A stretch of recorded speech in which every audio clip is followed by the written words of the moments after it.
आगे बढ़ते हैं। अब वक्त है उत्तराखंड की खबरों को देख लेने का। आज सोमवती अमावस्या का मौका है और इस दिन श्रद्धालु बड़ी संख्या में गंगा स्नान करते हैं। कोरोना काल के बाद आप जानते हैं कि पहली मर्तबा बिना पाबंदी के ये यात्रा होने जा रही है और बड़ी संख्या में यूपी और उत्तराखंड में श्रद्धालु इस त्योहार को मनाते हैं। और इसके साथ ही दीपा, धार्मिक दृष्टि से सोमवती अमावस्या का बहुत ही ज्यादा महत्व बताया जाता है।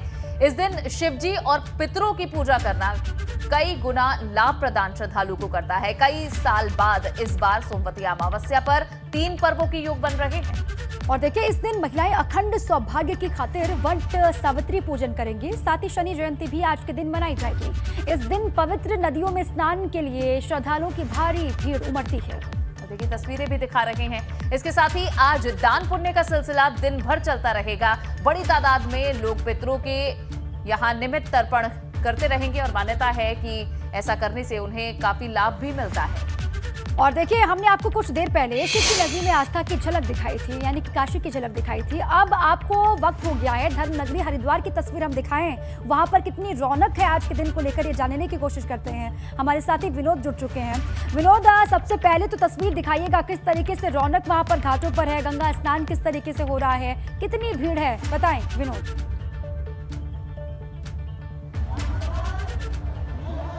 बिल्कुल दीपा, देखिए आज सोमवती अमावस्या है और हिंदू धर्म में सोमवती अमावस्या का काफ़ी महत्व होता है। मैं हरिद्वार हर की पौड़ी पर मौजूद हूं और सबसे पहले हम अपने एबीपी गंगा के दर्शकों को हर की पौड़ी का ये नज़ारा दिखाते हैं।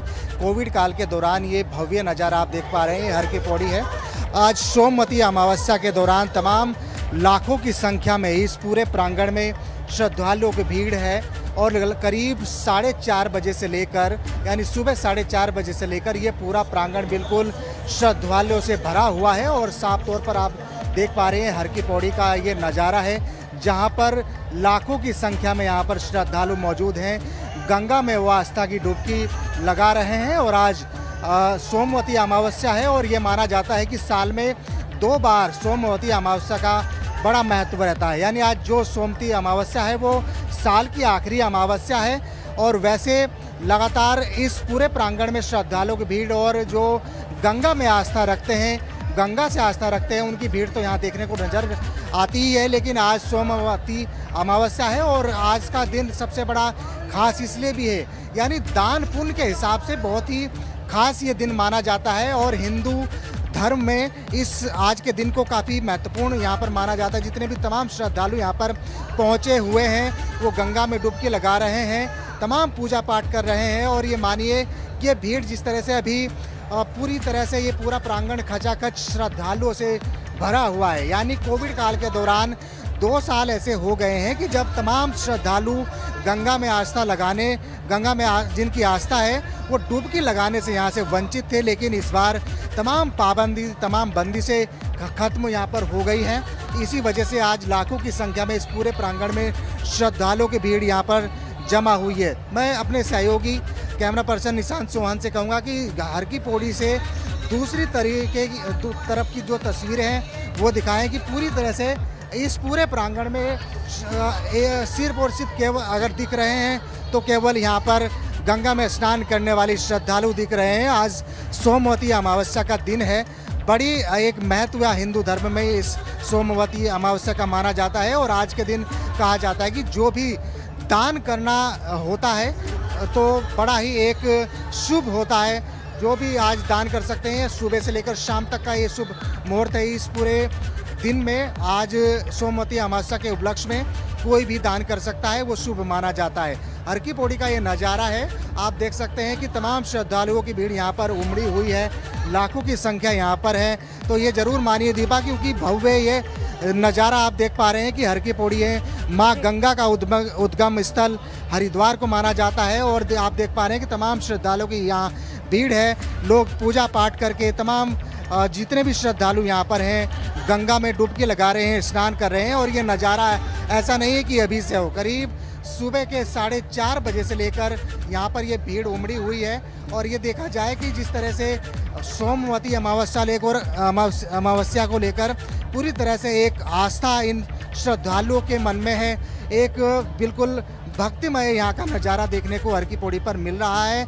तो ये मानिए कि जो आज का शुभ दिन है, पूरी तरह से यहाँ पर जो श्रद्धालु हैं गंगा में डुबकी लगा रहे हैं, पूजा पाठ कर रहे हैं, दान पुण्य का कार्य कर रहे हैं। और इसके अलावा इस पूरे प्रांगण में तमाम सुरक्षा व्यवस्था की बात करें तो सुरक्षा व्यवस्था चाक चौबंद की गई है। यानी इस हरिद्वार हर की पौड़ी क्षेत्र में करीब कई लाखों की संख्या है जो श्रद्धालुओं से बिल्कुल ये पूरा क्षेत्र भरा पड़ा है। और ये मानिए कि करीब 4 से 5 किलोमीटर के आसपास लाखों की संख्या अलग अलग क्षेत्रों में भी है। तो सोमवती अमावस्या की भीड़ 2 साल के बाद में एक बार फिर से बड़े पैमाने पर उमड़ी हुई है। आज सोमवती अमावस्या का दिन है, बड़ा शुभ मुहूर्त है पूजा पाठ करने के लिए, गंगा में डुबकी लगाने वाले श्रद्धालुओं के लिए, दान पुण्य करने वाले तमाम लोगों के लिए। आप ये भव्य नज़ारा देख पा रहे हैं हर की पौड़ी का, जहाँ पर लोग पूजा पाठ के क्रम में लगे हुए हैं, पिंडदान के क्रम में लगे हैं और गंगा में डुबकी लगा रहे हैं। और ये भी माना जाता है हिंदू धर्म में कि आज सोमवती अमावस्या के दिन जो भी दान किया जाता है वो शुभ होता है। और तमाम हिंदू पौराणिक मान्यताएं आज के दिन से जोड़कर देखी जाती हैं। और यही वजह है कि तमाम बड़े पैमाने पर जो श्रद्धालुओं की भीड़ है वो हर की पौड़ी क्षेत्र पर यहाँ पर देखने को मिल रही है। आप तस्वीरें देख रहे हैं और एबीपी गंगा के तमाम दर्शक हर की पौड़ी का ये भव्य नज़ारा देख पा रहे हैं। कुंभ के दौरान तमाम ऐसी भीड़ देखने को मिली थी, लेकिन इस बार यहाँ पर बड़ी भीड़ देखने को मिल रही है। हमारे साथ में पंडित जी हैं, हम उनसे बात करेंगे। पंडित जी, क्या महत्व है आज का? आज सोमवती अमावस्या है, कितना महत्व मानते हैं आज? सबसे पहले तो आप देख सकते हैं कि हरिद्वार में आज लाखों नहीं करोड़ों की संख्या में श्रद्धालु आए हैं। ये हर की पौड़ी एक आस्था का केंद्र है, जहाँ कुंभ का स्नान होता है, महाकुंभ का 12 साल में और 6 साल में अर्ध कुंभ का। इसको हर की पौड़ी ब्रह्म कुंड कहते हैं, जहाँ अमृत का बूंद गिरा है। इसी स्थान पे स्नान करने का विशेष महत्व है। इस क्षेत्र में आप देख सकते हैं कि पैर रखने की जगह नहीं है। लोगों का एक जन सैलाब, आस्था का केंद्र हर की पौड़ी पे देखने को मिल रहा है। सबसे पहले तो समस्त गंगा भक्तों को आज सोमवती अमावस्या की हार्दिक शुभकामनाएं। गंगा जी को सबसे पहले महत्व क्या है आज का, अगर जानिए कि कम शब्दों में, तो आज सोमवती अमावस्या है, क्या महत्व है इसका? आज पौराणिक धर्म के अनुसार एवं सांस्कृतिक धर्म के अनुसार सुहागन स्त्रियां वट वृक्ष के अंदर पूजा करती है, पितृ तर्पण किया जाता है, पिंडदान करते हैं, अन्नदान करते हैं, गौदान करते हैं, वस्त्रदान का विशेष महत्व है। बिल्कुल, ये महत्व हम जान रहे हैं और इस महत्व को समझते हुए विनोद किस तरह से श्रद्धालु गंगा स्नान के लिए उमड़े हुए हैं वो तस्वीरें भी आपने दिखाई। और आप हमारे साथ आगे भी बने रहिएगा विनोद। आगे बढ़ते हैं। उत्तराखंड में खाली हुई राज्यसभा की एक सीट के लिए भाजपा ने कल्पना सैनी को टिकट दे दिया है, मैदान में उतार दिया है। कल्पना सैनी उत्तराखंड सरकार में अल्पसंख्यक आयोग की अध्यक्ष हैं इस वक्त। वहीं कल्पना सैनी हरिद्वार की रहने वाली हैं और वे 2003 से 2005 तक उत्तराखंड राज्य परिषद की अध्यक्ष भी रह चुकी हैं। इसके साथ ही उनकी गिनती भाजपा की वरिष्ठ नेताओं में होती है। कल्पना सैनी 1987 से गांधी महिला विद्यालय की प्राचार्य के रूप में भी कार्य कर चुकी हैं। और देखिए, अब उनको राज्यसभा की जिम्मेदारी मिली है। कल्पना सैनी को टिकट दिया गया, हालांकि इनके नाम को लेकर बहुत ज्यादा चर्चाएं नहीं हो रही थी और भाजपा चौंकाने वाले फैसले हर बार करती है। और इन टिकटों के वितरण में भी यही हुआ है। वो बात आप उत्तर प्रदेश की कर रहे थे पहले, या फिर बात आप कीजिए उत्तराखंड की। कल्पना सैनी को यहाँ से मौका दिया गया 1987 में उन्होंने सेवा दी, ये भी जानकारी आपको दे रहे हैं। और अब उनको राज्यसभा का मौका दिया गया है। उधर रुड़की में राज्यसभा की बात करें तो यहाँ राज्यसभा भेजने के लिए जहाँ टिकटों पर एक लंबी चर्चा दीपा हुई थी कि राज्यसभा किस किस को भेजा जाए। और रुड़की की यहाँ पर बात कर लें तो रुड़की से राज्यसभा उम्मीदवार कल्पना सैनी से हमारे संवाददाता विनीत त्यागी ने खास बातचीत भी की है। क्या उन्होंने कहा है, सुन बातें।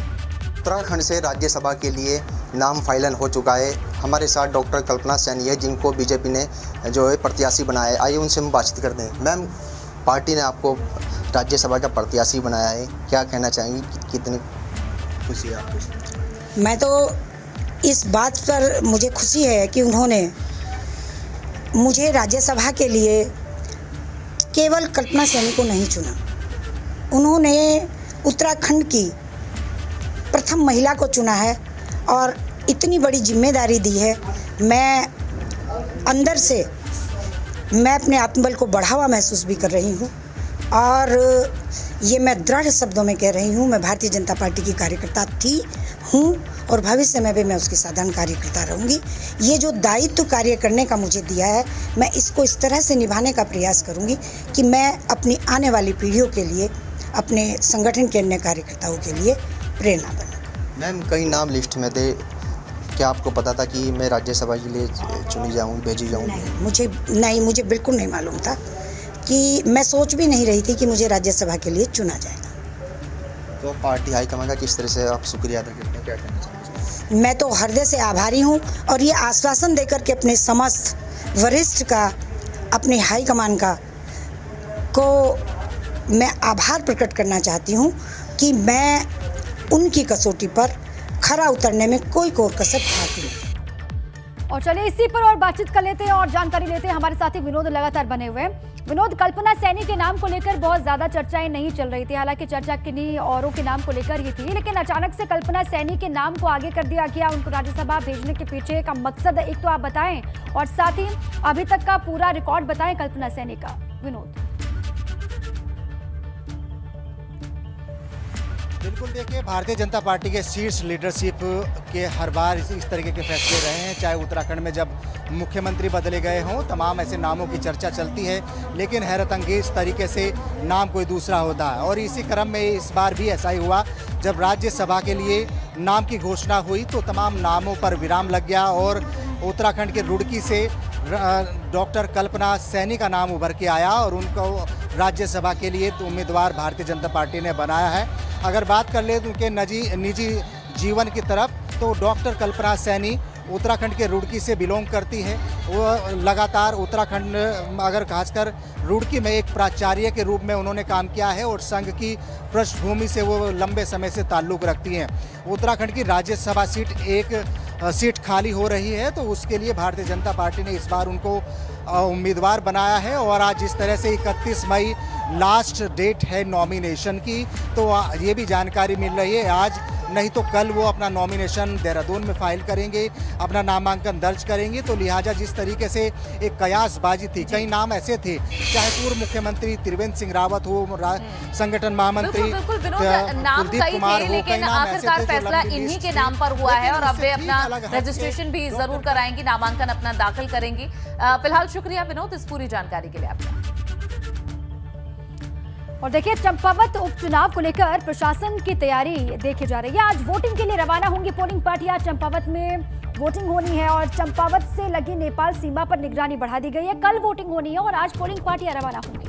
और आपको बता दें कि प्रचार थमने के बाद आज डोर टू डोर कैंपेन की इजाजत है, जहां चंपावत उपचुनाव में कल वोटिंग होनी है और आज सिर्फ डोर टू डोर कैंपेन ही हो पाएगा। इससे पहले दोनों पार्टियां कांग्रेस और भाजपा कड़ा प्रचार कर चुकी हैं, जहां खुद मुख्यमंत्री धामी चुनावी मैदान में हैं। कल वोटिंग होनी है और वे जनता को किस तरह से उनके विकास के लिए वे काम करेंगे ये बता चुके हैं। देखना होगा जनता क्या फैसला लेती है। चंपावत उपचुनाव के लिए बढ़ाई गई है सुरक्षा। चंपावत जिले के बॉर्डर पर एसएसपी और पुलिस ने मुस्तैदी बढ़ा दी है। बॉर्डर पर एंट्री करने वालों की गहन चेकिंग हो रही है। जो वाहन आ रहे हैं बॉर्डर से, उन पर लगातार नजर है। नेपाल से लगती सीमा पर भी चौकसी बढ़ा दी गई है। कल होनी है वोटिंग, उससे पहले कैसी तस्वीर यहाँ पर आ रही है सुरक्षा के लिहाज से, वो बहुत इंपॉर्टेंट हो जाती है। नेपाल से लगता हुआ ये जिला है और इसीलिए भी यहाँ पर निगरानी बढ़ानी बहुत आवश्यकता है, बहुत जरूरी है। इसीलिए मुस्तैद एसएसबी और पुलिस के जवान दिखाई दे रहे हैं।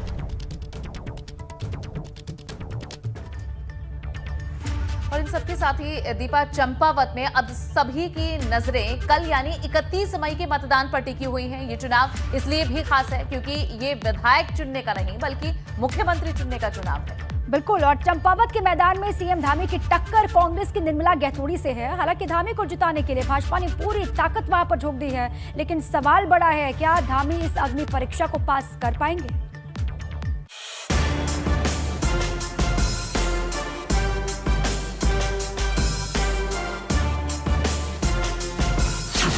थम गया चंपावत का प्रचार, अब 31 मई का इंतजार। धामी वर्सेस निर्मला गैथोड़ी, किसकी होगी जीत? चंपावत की जिस जंग को जीतने के लिए भाजपा और कांग्रेस ने पूरी ताकत झोंक दी है, वहां प्रचार थमने के बाद दिल की धड़कनें तेज हो गई हैं, क्योंकि जितना जोर जिसे लगाना था लगा लिया। अब जनता की बारी है जो 31 मई को अपने वोट से मैदान में उतरे सीएम पुष्कर सिंह धामी और कांग्रेस की निर्मला गैतोड़ी की किस्मत का फैसला करेगी। पुष्कर सिंह धामी ने प्रचार प्रसार किया है और देखिए वो हेलो भी करके गए हैं, तो साफ तौर पर यह कहा जा सकता है कि मुख्यमंत्री पुष्कर सिंह धामी ने आखिरी दिन चुनाव प्रचार में पूरी ताकत झोंक दी है। तो ये कहा अब जिस तरह से कांग्रेस का दावा कर रही है कि मुख्यमंत्री पुष्कर सिंह धामी को उनकी प्रत्याशी निर्मला गैतोड़ी हरा देगी, लेकिन तमाम आप देख रहे हैं कि किस तरह से तमाम एक बड़ा काफिला मुख्यमंत्री पुष्कर सिंह धामी के साथ घूम रहा है। लेकिन प्रचार थमने से पहले भाजपा ने धुआंधार प्रचार किया। खुद मुख्यमंत्री पुष्कर सिंह धामी गांव-गांव जाकर चुनाव प्रचार करते नजर आए। आपको बता दें कि पुष्कर सिंह धामी की टक्कर कांग्रेस की निर्मला गैतोड़ी से है, लेकिन जातीय समीकरण के लिहाज से ये सीट मुख्यमंत्री पुष्कर सिंह धामी के लिए एकदम मुफीद मानी जा रही है, क्योंकि चंपावत सीट पर करीब 1 लाख मतदाता है। जातीय समीकरणों की बात करें तो राजपूत मतदाताओं की तादाद सबसे ज्यादा है, जबकि ब्राह्मण, अनुसूचित जाति और जनजाति के वोट भी अच्छी तादाद में हैं। चंपावत का चुनाव इसलिए भी अहम है क्योंकि ये विधायक नहीं बल्कि मुख्यमंत्री चुनने का चुनाव है, क्योंकि पुष्कर सिंह धामी मुख्यमंत्री रहेंगे या नहीं इसका फैसला 31 मई को होने वाले चुनाव पर ही टिका है। यही वजह है कि भाजपा ने धामी को जिताने के लिए कोई कसर नहीं छोड़ी है। शनिवार को सीएम योगी भी धामी के लिए प्रचार करने आए थे। मतलब धामी की जीत की पृष्ठभूमि तैयार करने के लिए जो बन सकता था वो भाजपा ने किया और बाकी काम कॉमन सिविल कोड का दाव खेलकर धामी ने पूरा कर दिया है। Bureau report, ABP Ganga.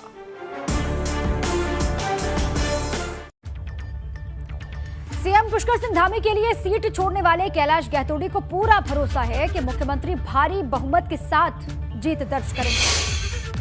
जो आज इतना बड़ा नेतृत्व और इतने बड़े हमारे दुनिया के नायक ने आज हमको ऐसी एक अपॉर्चुनिटी दिया है, एक ऐसा मौका दिया है। आज हमेशा ही जो है विधायक बन करके हम लोग मुख्यमंत्री चुनते थे, आज इस क्षेत्र का सौभाग्य जनता सीधे मुख्यमंत्री चुन रही है और काफ़ी अच्छा होने वाला है। जो मैं चित्र देख रहा हूँ चंपावत का, मैं जिस उद्देश्य से आया था, मुझे लगता है भगवान की बहुत असीम कृपा है। साक्षात उनने हमको एक कृपा बरसाई है। और चलिए खबरों में आगे बढ़ेंगे। केदारनाथ से जहां एबीपी गंगा की खबर का असर हुआ है, यहां घोड़ा पड़ाव की खबर दिखाए जाने के बाद अब हरकत में आई है सरकार। पशुपालन मंत्री सौरभ बहुगुणा ने गौरीकुंड घोड़ा पड़ाव का निरीक्षण किया है और अब तक 70 से ज्यादा घोड़ा खच्चरों की मौत हो चुकी है। लापरवाही बरतने वाले घोड़ा खच्चर संचालकों पर एफआईआर के निर्देश अब दिए गए हैं।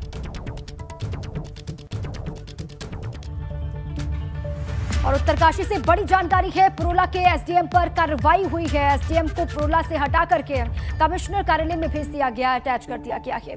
एसडीएम ने पुरोला विधायक के खिलाफ तहरीर दी थी और पुरोला में अतिक्रमण अभियान के दौरान विवाद हो गया था विधायक के साथ में, जिसके बाद तहरीर दी गई थी पुरोला थाने में। उसके बाद अभी देखिए एसडीएम पर कार्रवाई हो गई है।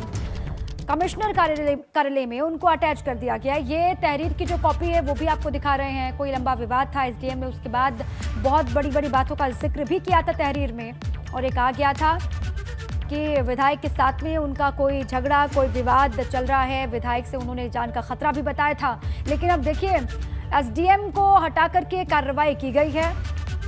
पुरोला से उनको हटा दिया गया है और विधायक दुर्गेश्वर लाल पर उन्होंने जान का खतरा बताया था, जिसको लेकर अब ये पूरा ही मामला किस तरीके से आगे बढ़ रहा है। पुरोला एसडीएम पर कार्रवाई हुई है। उधर चारधाम यात्रा पर फर्जी पंजीकरण की बात भी सामने आ रही है। सरकार की तरफ से यात्रियों से कहा गया है कि सिर्फ पर्यटन विभाग की वेबसाइट पर ही पंजीकरण वे अपना करवाएं। इसके बगैर कोई भी पंजीकरण मान्य नहीं होगा। जानकारी मिली है कि कुछ कैफे संचालक यात्रियों को फर्जी पंजीकरण बनाकर दे रहे हैं और यात्रियों को इसके बारे में तब पता चलता है जब वे यात्रा पर पहुंचते हैं। इसलिए सरकार की तरफ से भी खास निर्देश दिए गए हैं।